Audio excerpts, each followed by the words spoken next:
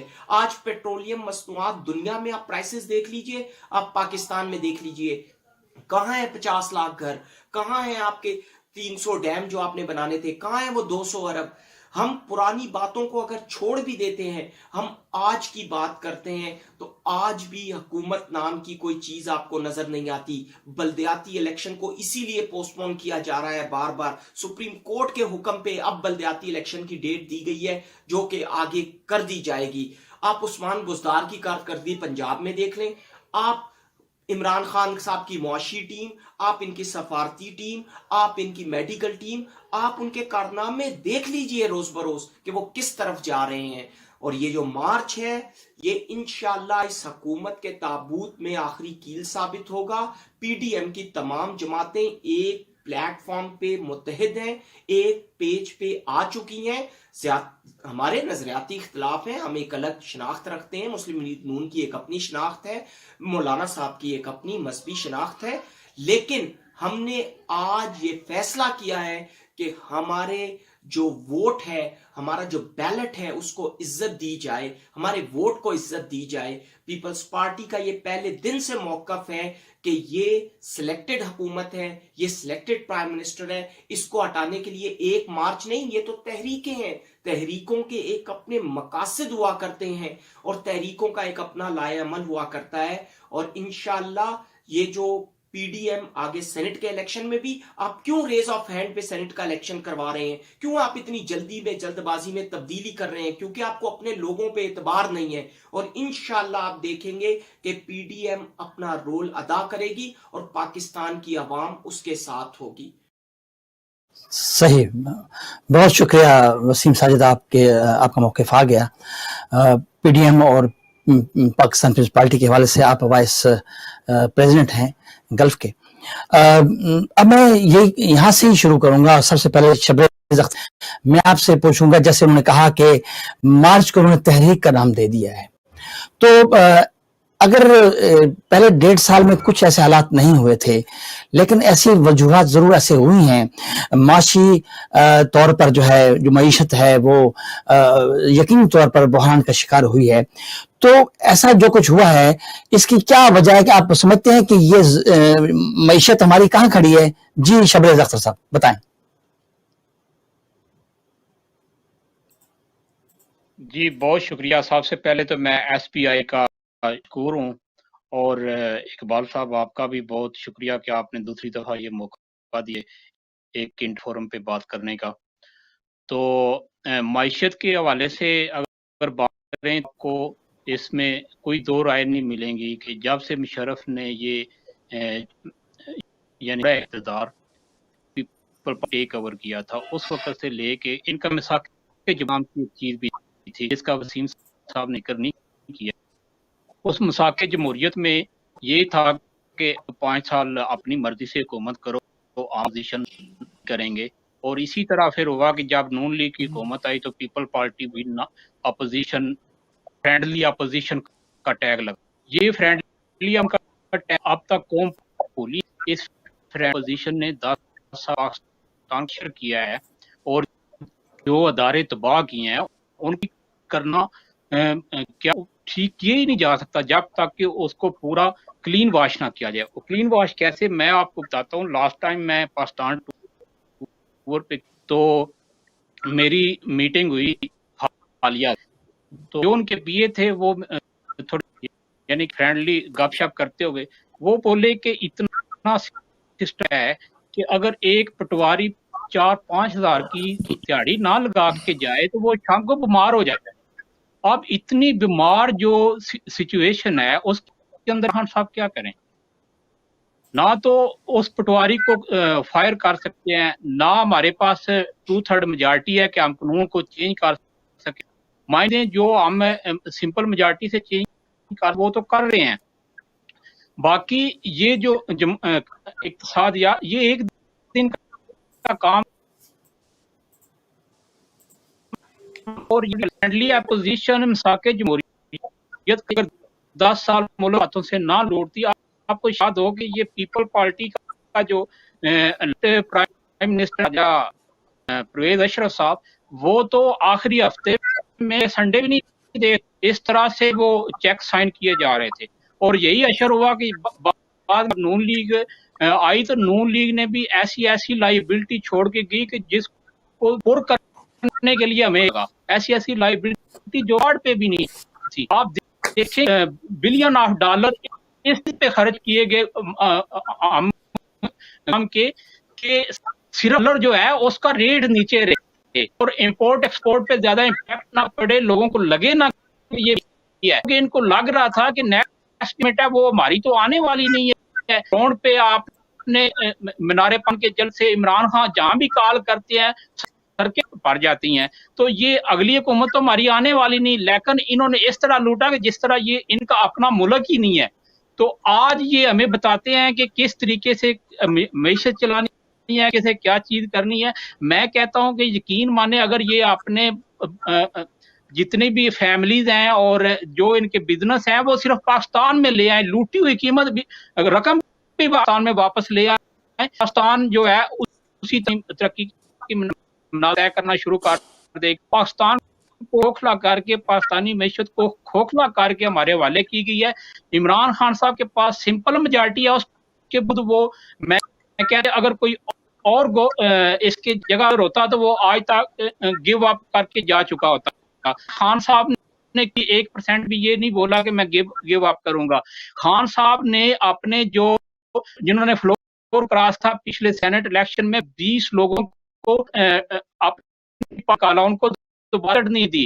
اور یہ مساق جمہوریت کا جو نور پی پی نے کیا ہوا ہے اس مساق جمہوریت کا یہ حصہ ہے کہ شو آف اینڈ سے الیکشن ہونا چاہیے، لیکن یہ پرابلم یہ ہے کہ جب لوگ اقتدار میں ہوتے ہیں تو اس وقت ان کو یہ چیزیں یعنی کہ کرنے کی ہوتی ہیں اور وہ کرتے نہیں ہیں، کیونکہ تو چاہیے ہوتا ہے کہ ہم سب کچھ خرید سکتے ہیں،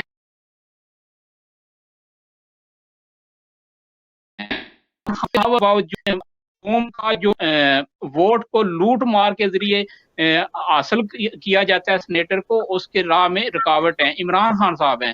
عمران خان صاحب دیکھیں حکومت کے پاس بہت زیادہ اختیارات ہوتے ہیں، ان کو یہ چیز کرنے کی بالکل ضرورت نہیں ہے کہ آیا کہ ہم شو اینڈ کریں یا سیکرٹ بیلٹ کریں۔ میرے خیال میں ان سے بارگیننگ اور زیادہ سینیٹر جو ہے سیکرٹ بیلٹ سے گورنمنٹ حاصل کر سکتی ہے۔ میں صرف پی ٹی آئی کی گورنمنٹ کی نہیں بات کر رہا، کوئی بھی گورنمنٹ ہو، چاہے وہ نواز شریف صاحب کی ہو یا زرداری صاحب کی ہو۔ آپ نے دیکھا ہے انہوں نے مساق جمہوریت کے لیے ایک تھی کہ ہم شو آف اینڈ سے جائیں گے، کیونکہ اس وقت مشرف صاحب تھے تو مشرف صاحب کے ساتھ شو اینڈ کرنا چاہیے تھا، لیکن جب ان کا اپنا اقتدار آیا تو شو اینڈ کی ٹرم یہ بھول گئے، لیکن خان صاحب نہیں بھولے۔ خان صاحب چاہتے ہیں کہ یہ کرپشن ختم ہو اینڈ فیئر الیکشن ہو، جس پارٹی کا مینڈیٹ ہے اس پارٹی کا سینیٹر آگے آئے، اور یہ جب چیزیں بند ہو جائیں گی تو ایٹومیٹیکلی کرپٹ مافیا صحیح آئے گی۔ دوسرا ایک ٹھیک چیز ہے اس میں میں یہ کہ ہم ہمیشہ یہ کہتے ہیں کہ کرپٹ ہے، سیاستدان کرپٹ ہے، فلاں کرپٹ ہے، لیکن میرے خیال میں جمہوریت کا یہ حسن ہے کہ جو رعایا ہوتی ہے، جو عوام ہوتی ہے، جو ان کی سوچ ہوتی ہے، جو اپروچ ہوتی ہے، اس حکمران ان کو پر مسلط کیے جاتے ہیں۔ میں گزارش کروں گا اپنی پاکستانی قوم کو کہ وہ اپنا دین بدلیں، وہ اپنی کاؤنسلنگ بدلیں، تاکہ ہماری دیانتدار کی عادت اوپر آئے۔ ٹھیک ہے شبیر صاحب، آپ ہمارے ساتھ رہیے، آپ کا موقف آ گیا، ٹھیک ہے۔ اب ہمارے درمیان اس وقت راشد، ماشاءاللہ سر آپ کا بہت شکریہ، آپ نے ہمیں ٹائم دیا اور بہت اچھا لگا کہ آپ نے ہمیں جوائن کیا۔ ذرا اپنے بارے میں بتائیں، کتنے عرصے سے آپ چونکہ اس وقت بہت اچھی پوسٹ پہ ہیں، ایس ٹی سی میں آپ کی ماشاءاللہ بہت اچھی جاب ہے اور یقینی طور پر ایک ذہین اور اعلیٰ تعلیم یافتہ آپ نوجوان ہیں۔ بڑے اپنے بارے میں ذرا بتائیں کہ کتنے عرصے سے آپ ماشاءاللہ سعودیہ میں؟ جی السلام علیکم، جناب طارق اقبال صاحب نے مجھے اپنے خیالات اظہار کرنے کا موقع دیا۔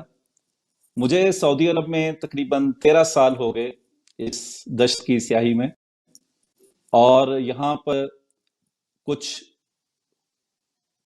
خواب آئے تھے جو کہ پایا تکمیل کو الحمدللہ پہنچ چکے ہیں۔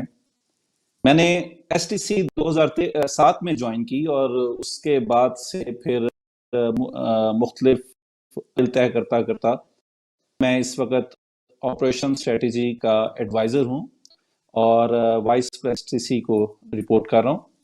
تو یہ ایک میرا پروفیشنل کیریئر کا سفر ہے جس میں بہت اللہ کا لاکھ شکر ہے کہ کافی حاصل کی۔ تو تک آپ یہ جو معیشت اور سیاست کا تعلق ہے ٹاپک ہے، تو اس پر میں اپنے کچھ خیالات کا اظہار کرنا چاہوں گا، اگر آپ مجھے موقع دیں۔ بالکل بالکل کریں، بتائیں۔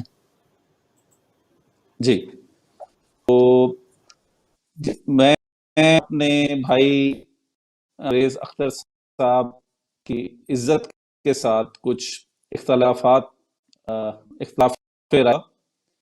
بیسیکلی معیشت کا دکھ ہے وہ کسی بھی ملک کے جو اندرونی سیاسی استحکام اور قانون کی بالادستی پر منحصر ہوتا ہے۔ اگر کسی بھی ملک میں غیر یقینی صورت ہوگی جہاں پر ہمیں یہ نہیں پتا ہوگا کہ پالیسی کیا بنے گی حکومت کی طرف سے، تو وہاں پر معیشت بھی ترقی نہیں کرے گی اور پر غیر سرمایہ کاری بھی نہیں آئے گی۔ تو یہ اس وقت ملک کی سوال ہے وہ ہمارے سامنے ہے کہ یہاں پر اس وقت کا عالم ہے، اس وقت فیصلے کہیں اور سے ہیں. عمران خان صاحب خود کسی اور قوت کا اعلی کار بنے ہوئے ہیں اور ان کے لیے یہ ممکن نہیں کہ وہ خود فیصلہ سازی کر سکیں. تو یہ سب سے بڑا ایک مسئلہ ہے کہ ہمارے پاس ایک غیر یقینی صورتحال پورے ملک میں اس وقت نمایاں ہے. اچھا، پھر دوسری بات یہ ہے کہ جو معیشت ہے وہ اس وقت نمو پذیر ہوتی ہے جب ایک کو ساتھ لے کر چلا جائے، تمام پارٹیوں کو کے ساتھ ریکنسیلیشن ہے اور اس آپ اپنا ایجنڈا اپنے ایجنڈے پر قومی اسمبلی میں سب کو لیں. تو یہ بھی میں دیکھتا ہوں کہ موجودہ حکومت میں یہ خامی ہے کہ وہ تمام جو سیاسی جماعتیں ہیں ان ایک سطح پر لانے میں ناکام ہوئی ہے. جہاں تک اس وقت جو معیشت کی تباہی کی صورتحال ہے، ہم باتیں کرنے کی بجائے ہم کیوں نہ جو سٹیٹس ہیں ان کے اوپر نظر ڈالیں تو ہمیں خود بخود ہی تمام سچویشن واضح ہو جائے گی. آپ یہ دیکھ لیں کہ اس وقت انفلیشن، ان امپلائمنٹ، جو روپے کی تنزلی ہے، سٹاک مارکیٹ، ہمارا جی ڈی پی، ہمارے جو لا ہے، تمام ایسے فیکٹرز ہیں جو کہ ہماری معیشت کو کی جو زبوں حالی ہے اس کی تصویر پیش کر رہی ہیں. کہ جہاں پہ جی ڈی پی 5.8% پر پچھلی حکومت چھوڑ کے گئی، تو موجودہ حکومت کے دور میں یہ بہت کم ہو کر مائنس میں بھی چلی گئی اور اب تھوڑی سی بہتر ہوئی ہے کہ ہماری کچھ ریمیٹنسز بھی بڑھی ہیں اور ہم وہ کرنٹ اکاؤنٹ ڈیفیسٹ ہے وہ بھی وزیر اعظم صاحب کے بقول پلس میں گیا.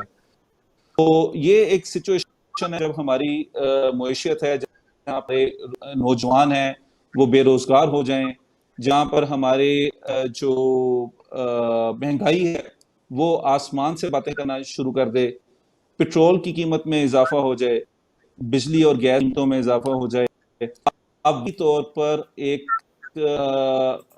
دلاسے قوم کو دیتے رہیں اپنے خوبصورت الفاظ کے ذریعے، تو اس طرح معیشت کبھی بھی ترقی نہیں کرتی. تو جو ہمارے سٹیٹس ہیں وہ یہی بتا رہے ہیں کہ ہماری معیشت اس وقت تزلزل کا شکار ہے اور اس میں بہتری کی امید اس وجہ سے نہیں ہے کہ حکومت ہوش کے ناخن نہیں لے رہی. میرا جو اس وقت ایک ہے کہ حکومت کو تمام جو اسٹیک ہیں ان کو اکٹھا کرے، ان کے ساتھ اپنی جو ایک فیصلہ سازی کے مراحل ہیں اس میں تمام سٹیک ہولڈرز کو کرے، تو اس کے بعد ہی پھر ہم اگلی منزلوں کو حاصل. صحیح، بہت اچھی بات کی آپ نے. اچھا راشد منہاج صاحب، یہ جو صدارتی ریفرنس سپریم کورٹ میں ہونے کے باوجود بھی حکومت کو صدارتی آرڈیننس کیوں جاری کرنا پڑا؟ یہ جو شو آف ہینڈ کی میرا خیال آپ بات کریں. جی جی بالکل، میں اسی کی بات کر رہا ہوں جو سینٹ کا الیکشن ہونے والا ہے. جی ووٹنگ برائے شو آف ہینڈ ہماری کا پہلا موقف یہ ہے کہ تمام چیزیں عوام کے سامنے ظاہر ہوں تاکہ کسی قسم کی کوئی خفیہ رائے شماری نہ ہو سکے اور کسی قسم کی ہم جو کرپشن ہے اس کو ہم میٹیگیٹ کر سکیں، اس کو ہم بالکل ختم. لیکن پرابلم یہ ہے کہ اس وقت جو حکومت کے مسائل ہیں اس سے ہمیں جو ایریا نظر آ رہا ہے وہ یہی ہے کہ جو حکومت کے اپنے اراکین ہیں وہ مایوسی کا شکار. اس وقت جو صورت ہم جو جتنی بھی اس وقت ڈرائیونگ فورسز ہیں وہ کوئی سمت دینے کے لیے تیار نہیں، اور جس کی وجہ سے جو اس وقت آپ یہ دیکھ لیجئے کہ حکومت اراکین نے جو ان کے وزراء تھے انہوں نے اپنے ہی وزیر اعظم پر تنقید کی، انہوں نے اپنی پالیسیوں کو غلط قرار دیا اور اس کے بعد وزیر اعظم کو ان اراکین پر پابندی پڑ گئی، ایک اپنے پارٹی کے اندر قانون لانا پڑ گیا کہ کوئی بھی ہماری پالیسی کے خلاف نہیں کرے، اگر بات کرے گا تو وہ پارٹی سے آؤٹ ہو جائے گا۔ تو ایسی صورتحال ہو تو یہ چیز اس بات عکاس ہے کہ حکومتی کان سینٹ الیکشن میں اپنی وفاداریاں تو سکتے ہیں، جس کی وجہ سے حکومت کو اس وقت شو آف ہینڈ آرڈیننس لانے کی ضرورت پڑی ہے۔ صحیح، بہت اچھا ہے۔ ناظرین، ہماری گفتگو ماشاءاللہ بہت اچھی چل رہی ہے۔ ہمارا مقصد یہ ہے کہ جو بھی معاملات ہوں ملک کسی نہ کسی حوالے سے معاشی طور پر ترقی کرے، ایسے اقدامات کیے جائیں، ایسے انقلابی قدم اٹھائے جائیں جس سے عام لوگوں کا فائدہ ہو۔ تو بہرحال اس وقت ہمارے درمیان ارشد تبسم صاحب موجود ہیں، سماجی کارکن ہیں، اور ہم ان سے بات کرتے ہیں۔ ارشد تبسم صاحب، بہت شکریہ، آپ نے ہمیں ٹائم دیا۔ آپ کے ہم نام کویت میں کافی لوگ ہیں۔ جی بالکل، میرے علم میں ہے۔ اچھا، آپ کے علم میں ہے، ماشاءاللہ۔ اچھا، تو مطلب ہے، اور آپ مسکراتے بھی ماشاءاللہ اچھے ہیں۔ سر یہ بتائیں کہ آپ جب کیونکہ ظاہر سماجی کارکن بے شک اس کی کسی نہ کسی جماعت کے ساتھ تعلق ضرور ہوتا ہے، لیکن اس کا مین فوکس یہی ہوتا ہے کہ وہ اوورسیز جو آپ کیونکہ سعودی عرب میں رہتے ہیں، وہاں کے لوگوں کے مسائل حل کرنے میں اپنے پیش ہوتے ہیں۔ کووڈ-19 میں آپ نے کیا کچھ کیا، ذرا ہمیں بتائیں تو صحیح۔ جی، پہلے تو میں آپ کا بڑا مشکور ہوں کہ ایک ہمارے گلف ریجن میں ایک خوشگوار میسج کے طور پر یہ ایک SBI کا چینل، جس سے ہمارے خلیج ممالک کے جتنے سپوکس مین ہیں، اوورسیز ہیں، ان کی آواز نہ صرف گلف ریجن میں بلکہ پاکستان اور ورلڈ وائڈ پہ پہنچانے میں آپ نے ایک اہم کردار ادا کیا اور چینل کا آغاز کیا۔ اس کے لیے میں آپ کو مبارکباد پیش کرتا ہوں۔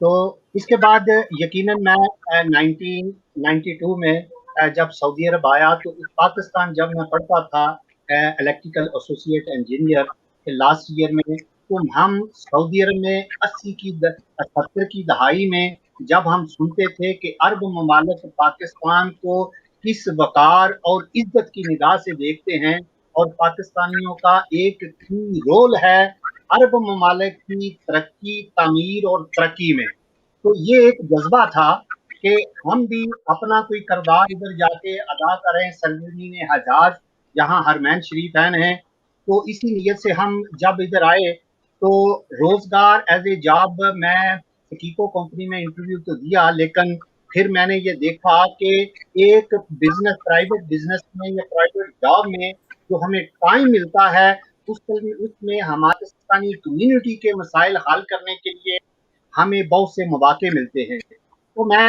ابھی 27 سال میں سینکڑوں نہیں ہزاروں کیسز پاکستان امبیسی کے تھرو اور اداروں کی قانونی حد کے اندر رہتے ہوئے ہم نے حل کیے۔ ابھی تبریز صاحب اپ ڈیٹ ہوں گے اس کیس سے کہ ابھی حال ہی میں ایک محمد ستار نام کا ایکسیڈنٹ کا کیس ہے، جس میں ان کے PTI کے حماد صاحب اور میں جناب نئے آنے والے ویلفیئر اتاشی ثاقب صاحب کے ذریعے ہم کوارڈینیشن کر رہے ہیں۔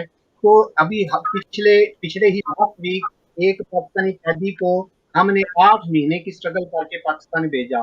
تو یہ ایک پاکستانی قوم کی خدمت کا جذبہ تھا کہ ہم اپنے آپ کو بحیثیت پاکستانی عرب ممالک میں جیسے ہمارے اجداد نے ایک نام کمایا، ہم بھی پاکستان کے لیے اپنا نام کمائیں۔ تو اس کے بعد اگر آپ مزید کوئی سیاست پہ سوال کرنا چاہیں تو اس پہ آگے چلتے ہیں۔ اچھا، میں ارشد تبسم صاحب سے یہ پوچھوں گا کہ جو معیشت کی ماشاءاللہ راشد منہاج صاحب نے بڑی خوبصورت بات کی، اور ان کا موقف، شبریز صاحب کا بھی موقف بہت اچھا تھا، انہوں نے بھی اپنی جو تھی بات ہم تک پہنچائی۔ میں یہ کہتا ہوں کہ موجودہ حکومت یہ سارے معاملات کیا سنبھال پائے گی، کیونکہ اتنے مشکلات ہیں، اتنے اس وقت پوزیشن جاری ہے ہر طرف سے، ہمیں داخلی خارجی مسائل بھی ہیں، یہ بھی ہم مت بھولیں کہ ہمیں اس وقت کئی طرف سے جو ہے نا مشکلات ضرور ہیں، تو حکومت معاملات سنبھال پائے گی؟ جی، بڑا اہم سوال ہے، اور حالات حاضرہ کے مطابق اس کا جواب عوام تک پہنچنا بڑا ضروری ہے۔